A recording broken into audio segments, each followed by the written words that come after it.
শান্তি চুক্তির চেষ্টা ভেস্তে যাওয়ার মধ্যেই ইউক্রেনে হাইপারসনিক ওরেশনিক ক্ষেপণাস্ত্র নিক্ষেপ করেছে রাশিয়া।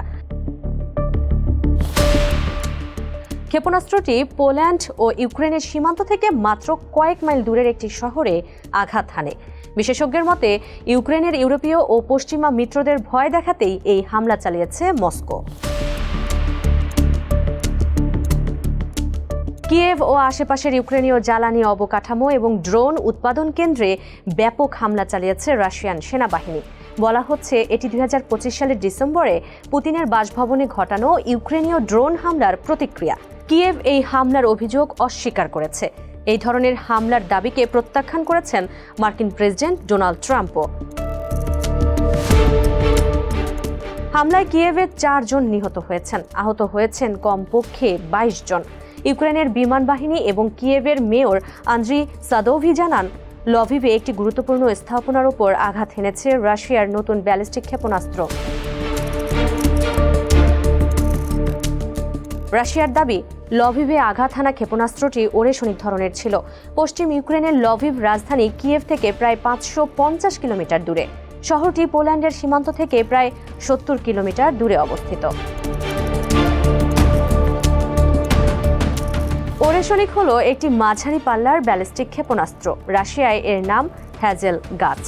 ক্ষেপণাস্ত্রের ওয়ারহেডগুলো আলোতে এমনভাবে ঝলমল করে যা দেখতে গাছের মতো লাগে। হাইপারসনিক ক্ষেপণাস্ত্র শব্দের গতির 5 গুণ বা তার বেশি গতিতে চলে। উড়তে উড়তে দিক বদলাতে পারে বলে এগুলো শনাক্ত করা বা ঠেকানো খুব কঠিন। ওরেশনিক এমন একটি ক্ষেপণাস্ত্র যা পারমাণবিক অস্ত্র বহন করতে পারে, অর্থাৎ সব সময় পারমাণবিক অস্ত্র ব্যবহার না হলেও সেটি বহনের সক্ষমতা এর রয়েছে। এখন পর্যন্ত এর ব্যবহার দেখে ধারণা করা হচ্ছে এর পাল্লা প্রায় 1000 থেকে 1600 কিলোমিটার পর্যন্ত। রাশিয়া এর আগে মাত্র একবারই ওরেশনিক ব্যবহার করেছিল, 2024 সালের নভেম্বরে। তখন মস্কো জানায় ইউক্রেনের একটি সামরিক কারখানায় এই ক্ষেপণাস্ত্র দিয়ে হামলা চালানো হয়েছিল। জো বাইডেনের নেতৃত্বাধীন যুক্তরাষ্ট্র ইউক্রেনকে ATACMS ক্ষেপণাস্ত্র দিয়ে রাশিয়ার লক্ষ্যবস্তুতে হামলার অনুমতি দেওয়ার কয়েকদিন পরই এই হামলা ঘটে।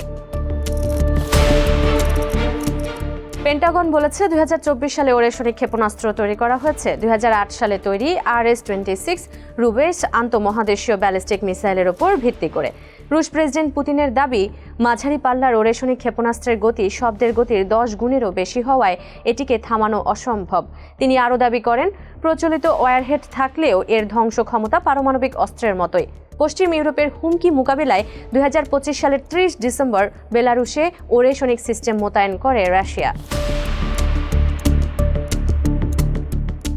ইউক্রেনের সূত্রের বরাতে রয়টার্স জানায় 2024 সালের নভেম্বরে হামলার সময় ওরেশনিক ক্ষেপণাস্ত্রগুলো পরীক্ষামূলকভাবে নকল ওয়ারহেড দিয়ে চালানো হয়েছিল। এ কারণে এই ডামি ওয়ারহেডগুলো ইউক্রেনে কম ক্ষতি করেছিল। সবশেষ হামলায় ক্ষেপণাস্ত্রগুলোতে সত্যিকারের বিস্ফোরক ছিল কিনা তা নিশ্চিত হওয়া যায়নি। এই হামলাটি তাৎপর্যপূর্ণ হওয়ার আরেকটি কারণ হলো লক্ষ্যবস্তু। 2024 সালের নভেম্বরে ক্ষেপণাস্ত্রগুলো ডিনিপ্রোতে আঘাত হানে, যা অন্যান্য দেশের সীমান্ত থেকে দূরে অবস্থিত। তবে এবার ক্ষেপণাস্ত্রগুলো ন্যাটোর সদস্য পোল্যান্ডের খুব কাছে আঘাত হানে। কিয়েভ বলেছে, ইউরোপীয় ইউনিয়ন ও ন্যাটোর সীমান্তের কাছে এই অস্ত্রের ব্যবহার ইউরোপের নিরাপত্তার জন্য বড় ধরনের হুমকি। ইউক্রেনের পররাষ্ট্রমন্ত্রী আন্দ্রি সিবিহা সোশ্যাল মিডিয়ায় লেখেন, EU এবং ন্যাটোর সীমান্তের কাছে এই হামলা ইউরোপের নিরাপত্তার জন্য বড় হুমকি। আমরা রাশিয়ার বেপরোয়া কাজের কঠোর প্রতিক্রিয়া চাই। প্যারিসের মন্টেইন ইনস্টিটিউটের রাশিয়া বিশেষজ্ঞ সিরিল ব্রেট বলেন, ভ্লাদিমির পুতিন এটি পশ্চিমাদের কাছে বার্তা দেওয়ার জন্য ব্যবহার করছেন, কারণ তিনি নিশ্চয়ই এই ক্ষেপণাস্ত্র ছাড়াও এমন হামলা চালাতে পারতেন।